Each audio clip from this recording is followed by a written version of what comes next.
Ho ho ho, and welcome to another edition of Sega Sundays. My name is Justin Towell, and today we're going to be playing the rather sensational Christmas Nights into Dreams. With Christmas decorations. Now, this is possibly my favourite game of all time. This particular copy has been signed by Takeshi Iizuka, the head of Sonic Team, and he signed that on the 26th of November 2007 when he came to Future Publishing's offices to show off Knight's Journey of Dreams. And he hadn't seen the UK sort of box art for that, so he was pleased to see that, and very kind to sign it for me. I do have another copy as well, signed by his good self and Yuji Naka as well, which was at the Summer of Sonic. But yeah, so very lucky to have two signed copies of that. I've even got a third copy, which was my original one from 1996. They feel something important is So missing. you get this wonderful sort of Christmas card intro. Very low resolution video, of course, because it's Sega Saturn, that's what we expect, but it's still got real charm, and this voiceover as well, very saccharine sweet voice, which they changed incidentally for the Nights into Dreams HD remake, because there was a Christmas Nights bit in that. They find themselves in the middle of But I prefer the twin original, seats, even though it sounds a bit odd. facing the mammoth twin So seats this was tower. actually released for free.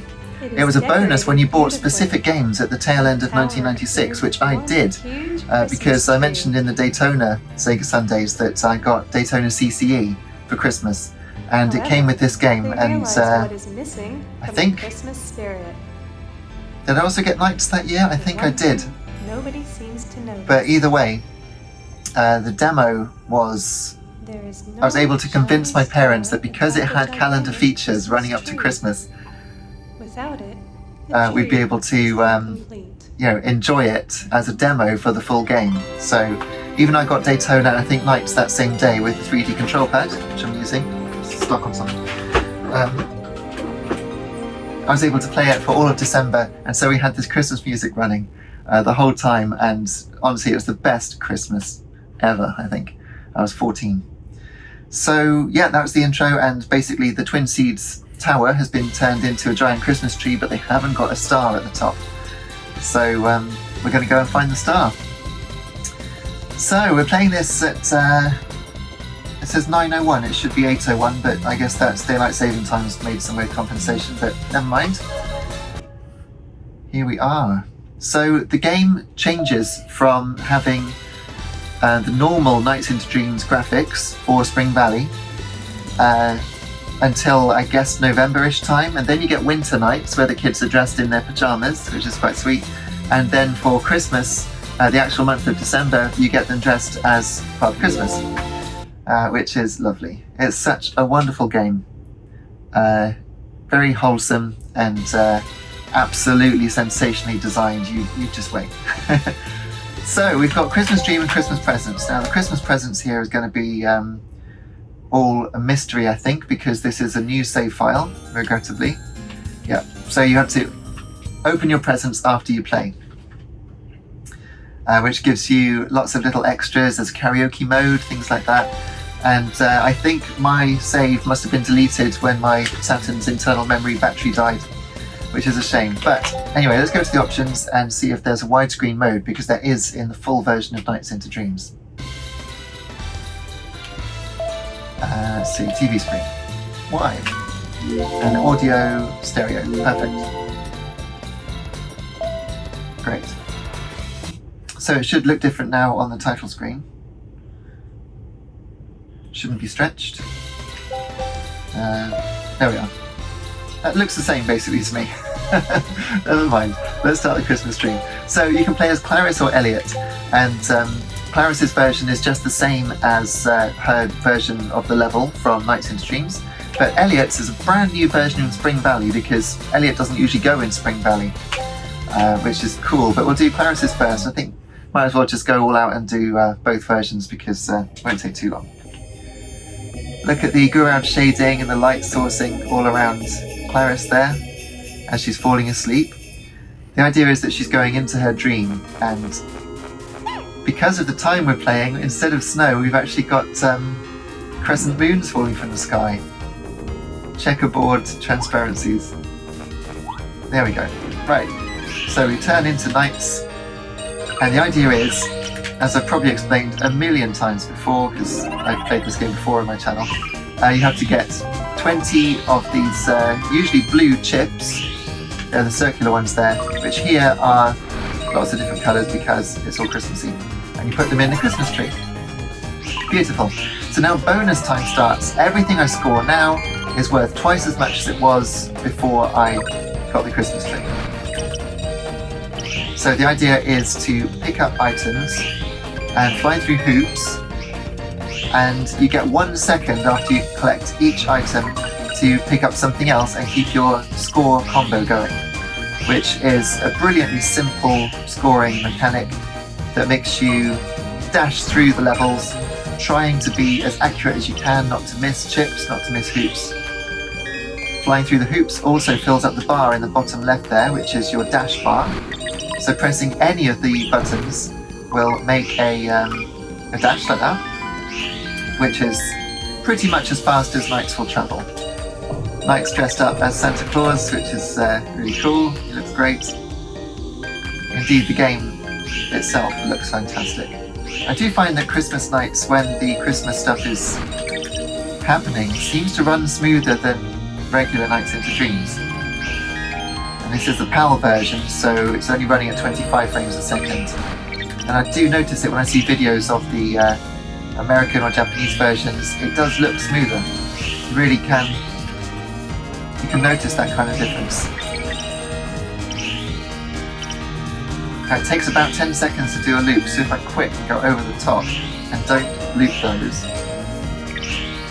I should be able to get back to the Christmas cake before the timer runs out. There we are, that'll be a new record. And it's an A, because I know what I'm doing.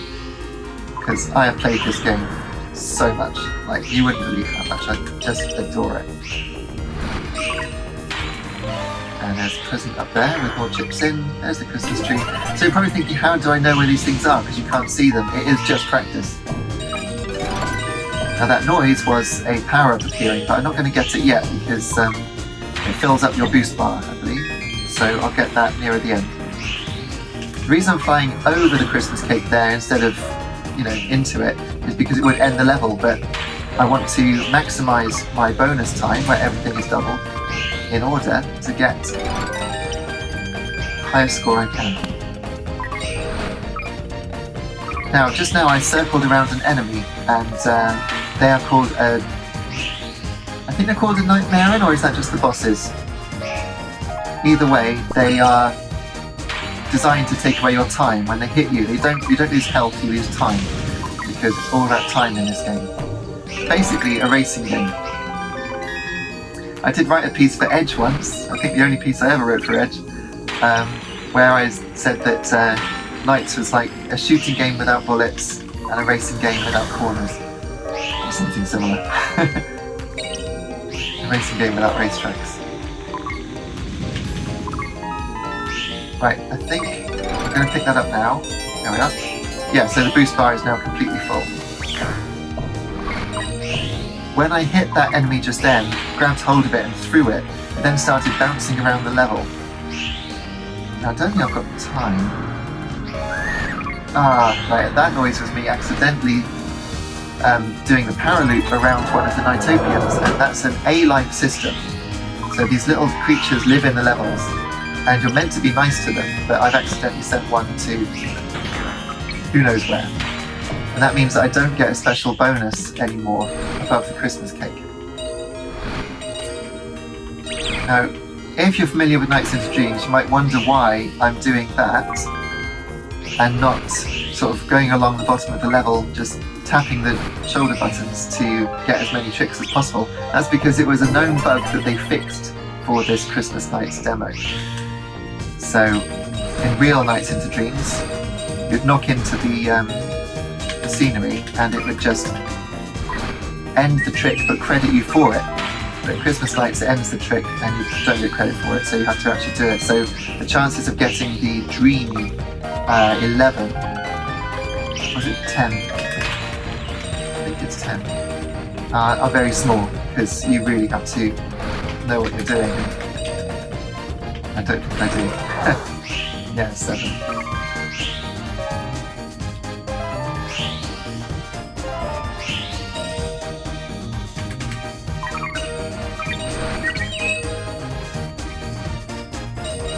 So something chirped like a bird there, and that is one of the little Nightopian creatures. And they keep evolving, and the extent to which they evolve is quite amazing. They actually start to sing. They learn how to sing, which is really weird.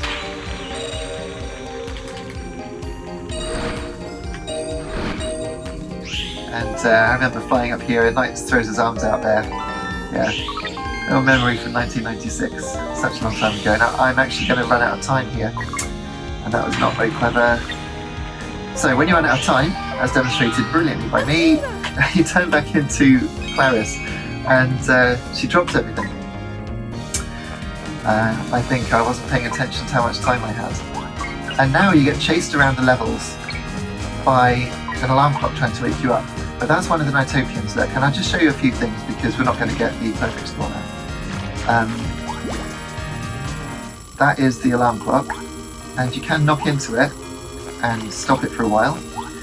But the game didn't have these on-foot sections, and it was just meant to be a flying game, fly as knights. But of course, Mario 64 also came out in 1996 in the UK, and Sega was basically said, well, you know, if this is your answer to Mario, you know, where's the platforming? So they put in these bits on foot. The reviews at the time said that, oh look, you can open up this egg, and that's got one of the Nightopians inside. That's hatched because the enemy that was flying around the level that I threw knocked into one of the Nightopians and they laid an egg. Anyway, the reviews at the time stated that the levels would change as you played, but they don't. What they meant is that if you step on the wrong bit, then a bit of the level comes up. But it doesn't save like that, always happens in the same place. And I'd now better get to the end, because eventually, I think, I'm not going to be able to stop this alarm clock from waking me up and ending my game. That's the only way you get a game over. Anyway, so we're back with Knights. Didn't do so well that time, that was an F, which is pretty miserable.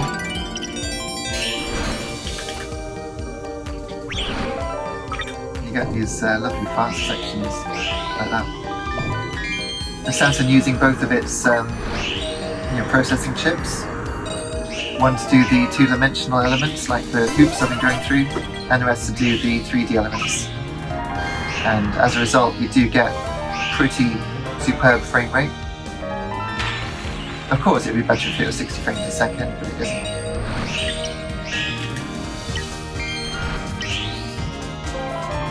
And you can get a pretty huge chain link on this level if you're good. And when you do Elliot's dream, you'll find that the chain can actually be done indefinitely on at least one of his loops.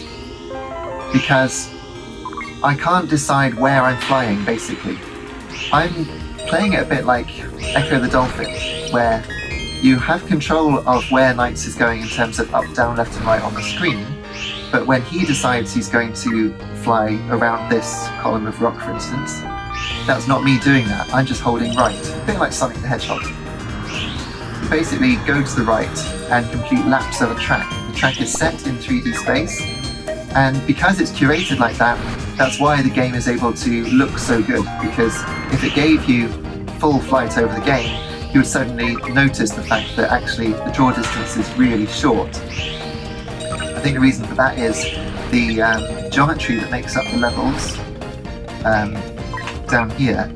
See, the levels are actually quite curved. You know, the 3D is reasonably detailed and curved, and that's because the tessellation is small triangles, or maybe squares, I'm not sure, I think squares, which makes up the levels, but because there's so many polygons making up the stuff, they can't show that many of them. Anyway, so here we are with Gilwing, and I should have gone under him, that's better. So if you loop down, the idea is to loop around his tail where the star is. Do you see he's got a star on the end of his tail? So up and around, there we go. So you can get him in one go. And I did that reasonably quickly. It says first night because it's the first time I played it. On my original file I got well over 100 times playing, but it's been way more than that over the years. I used to get this out every December to play it, get ready for Christmas. So we did get an A overall, but a bit disappointing to have fallen out of the sky, but it's good to show you how that works, right? There we go. If you press B, then you get a pretty much full screen replay of what you did. The sparkly thing that Nightmare just came along and put in the Christmas tree is an element of the children's personality. At the start, the Nightmares steal the elements of their personality: hope, courage, luck, all these sorts of things. But I think courage is the only one they're left with. It's either that or hope. And so that's what NiGHTS is attracted to, and that's why he can help NiGHTS get released from his prison, because he's been imprisoned by the Nightmares as well.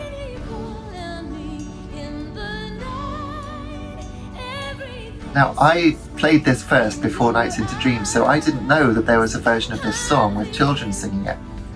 But there is. On Christmas nights, it's just the grown-ups. You only get the grown-up version when you've got an A on everything in Nights into Dreams.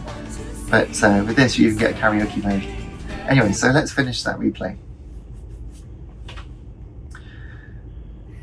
And we get to open our presents.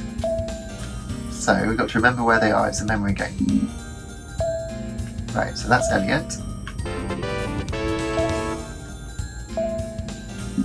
Okay, and this is probably the karaoke mode. And where's Claris? There she is. Nice, then I'll get one more go on the next screen.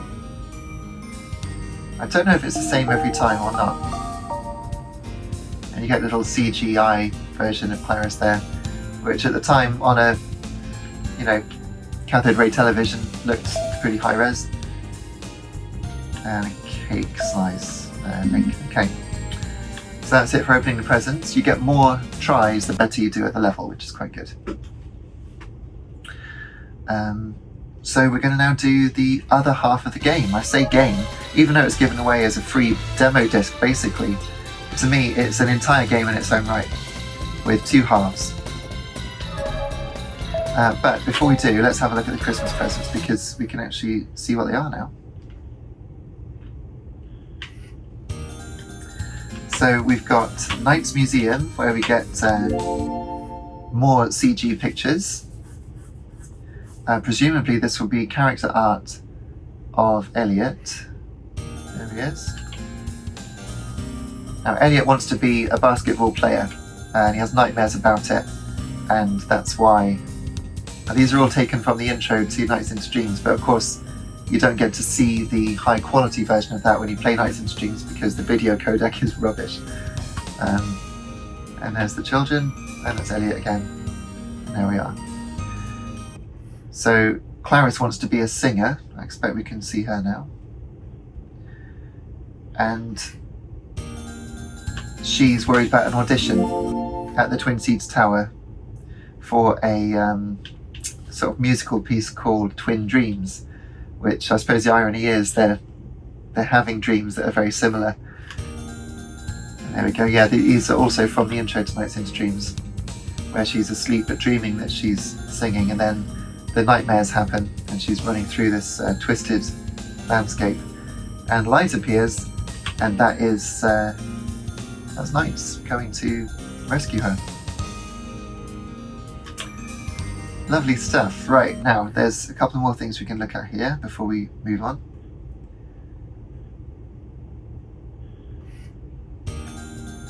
There's also NiGHTS artwork, which we'll might as well have a look at. I can sense you skipping ahead. There he is, in his T-pose. And on Games Press, I think they thought he was called Flute, but he's not. He's called NiGHTS, obviously. Although he's actually androgynous, so not necessarily a him. But I don't like saying it. I suppose they. But there's NiGHTS anyway.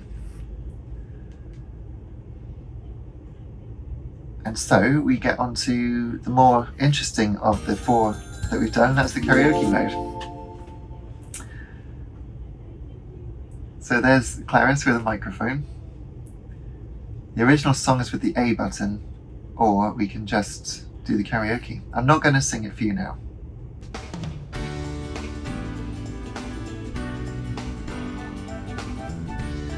And it gives us a demo. I don't think this is a replay of what we just did.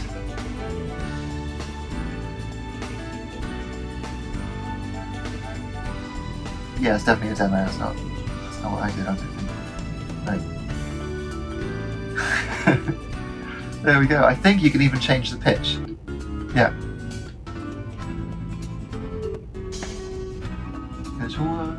There we go. Put it back up here. You found one. And right up high. You can hear the Saturn struggling to make it that high, but it's not bad. The Saturn can actually do this with any CD you put in it on the BIOS screen, which is cool. Yeah, lovely. Right, so that was cool.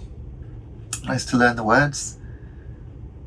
I think my whole family knows it because we heard it so many times. Christmas '96. So long ago. Goodness me, what was that? 28 years ago? So now we do Elliot's Dream. Elliot looking just like Santa Claus but no hat. So he never goes to Spring Valley in the actual game, so this is an entirely new original level just for this release.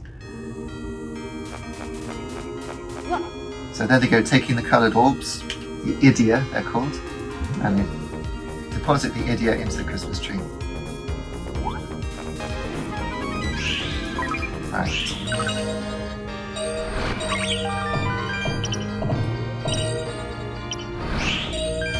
So I'm trying to keep my link up because it is possible to carry this indefinitely, but I missed those two. I should go back. 18. Am I missing one? Oh, I must be in front of the Christmas tree. There we go.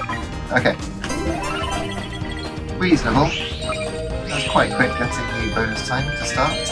So we've got 88 seconds left on the clock now, flying over the cake to get the biggest link we can.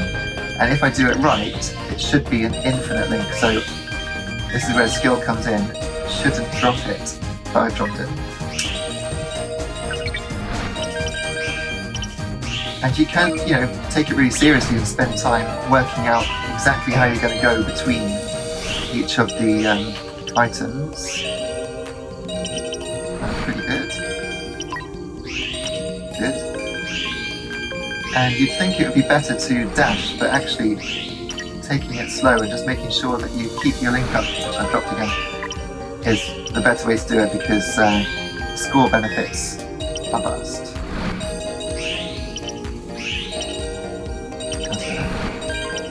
I would like to get a 100 link to show you. Not that anything special happens when you get 100, as we said.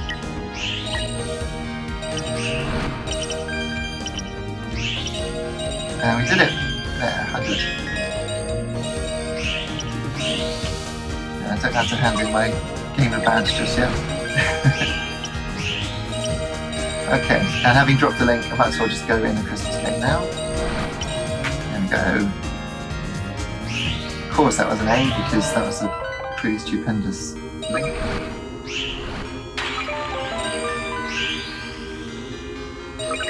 And you notice I went back to get the chip there because it's not worth missing them. And I think up here is it? There's a no. There.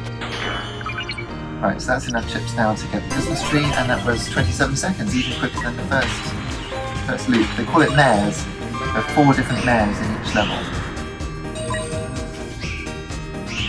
I'm missing a few things because obviously Elliot's level is a little less familiar to me because it's only on Christmas night. So. Get splashed through the waterfall.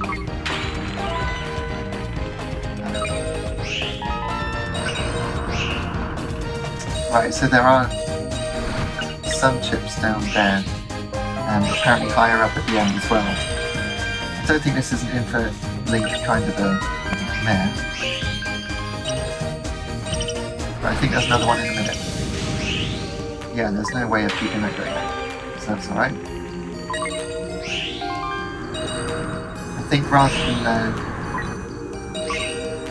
than spend all my time, I'm just going to go in now. Yep. Still get probably an A. Yep. Missed one. So if you do a para loop, you notice when you join up the trail of stars behind lights, you can banish enemies. And I have to find. I'm missing one, look. But I don't think it's worth going back now.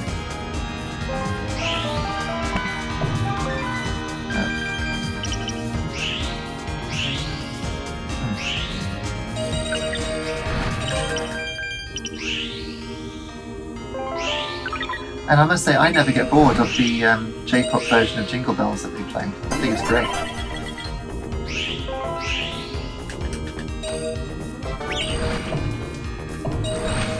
Actually, medium loop and 7.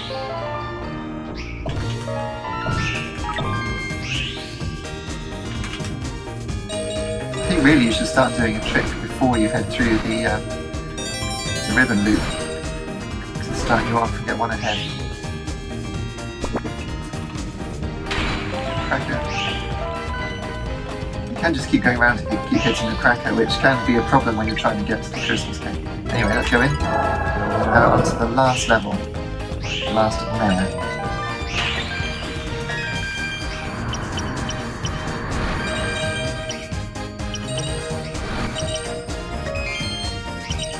Now in a way, I'm surprised that no one's ever copied, to my knowledge, the Nights into Dreams gameplay style.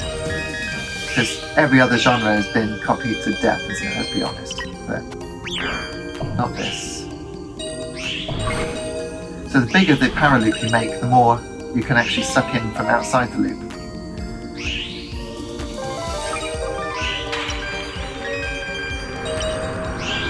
Oh, it's a wonderful game.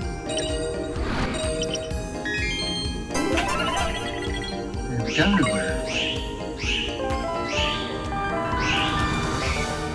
Now, I'm not sure if this is an infinite loop.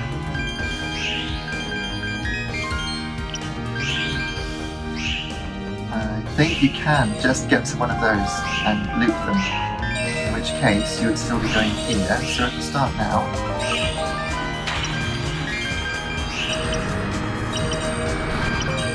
And obviously this is made by Sonic Team, and I think you can see the Sonic Hedgehog influence.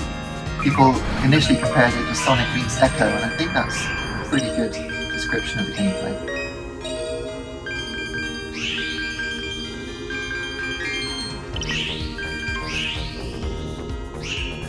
Now, is there something else here?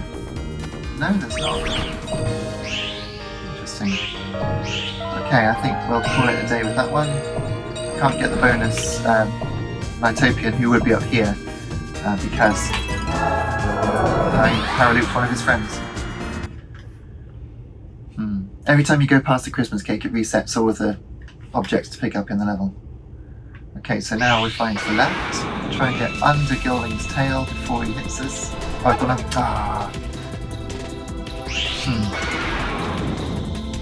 I'll let him do his dive first. Here we go. Okay. Sure there is an exact polygon to hit. There we go, we've done it. And now we get the ending. I'll put down my controller and enjoy it. Having done a few loops.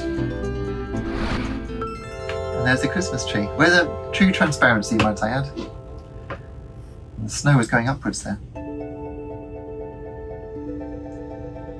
With the help of Knights, Elliot and Claris found the star, shining in 7 colors. But the entire story was a dream. So, what was that star? They don't talk about the dream they saw. Now in a moment, Elliot slips running towards Claris and they collide. And I swear I can see little 16-bit sprites of them colliding when I hear the noise, but there aren't any. You listen.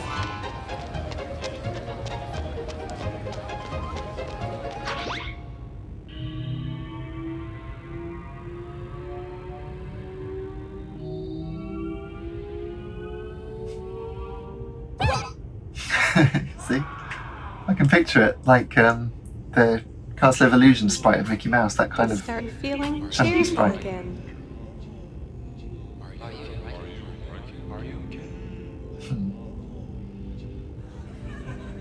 And now, happiness, like the light of a small candle, starts filling the city once again. Everything is okay now.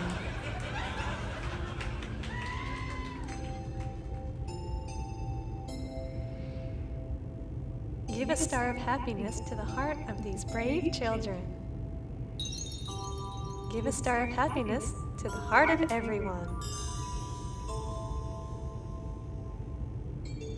Merry Christmas. Merry Christmas indeed. And Claris puts her head on Elliot's shoulder.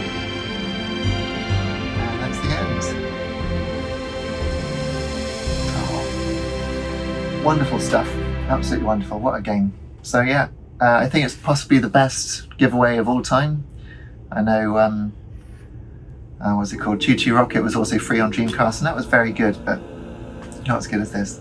Oh, but there's one thing that I'm going to have to skip it in case I get a takedown notice, but it's got Boys to Men doing a rendition of Dreams Dreams. So I'm going to stop it there. How can I mean this? There we go. Yeah.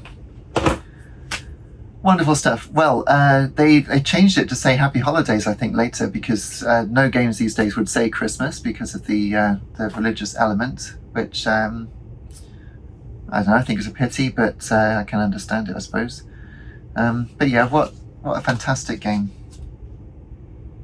And there are other things that you open with the presents as well, before we finish, which give you access to the A-Life not only in your save file for Christmas Nights, but also your save file for Nights into Dreams. So Christmas Nights expands the Nights into Dreams game as well, which is just great. Sonic Team were just wonderful at this time. It's probably the best game they ever made. Christmas Nights, I think. But that's just my opinion. There we go. Have yourself a very Merry Christmas, and I hope you join me again in the new year for more Sega Sundays. In fact, there's probably one more before the new year, isn't there? But yeah, it's been a pleasure making videos for you this year, and I hope to see you again in 2025, because I'm recording these beforehand. So take care until then, and yeah, happy Christmas. Cheers.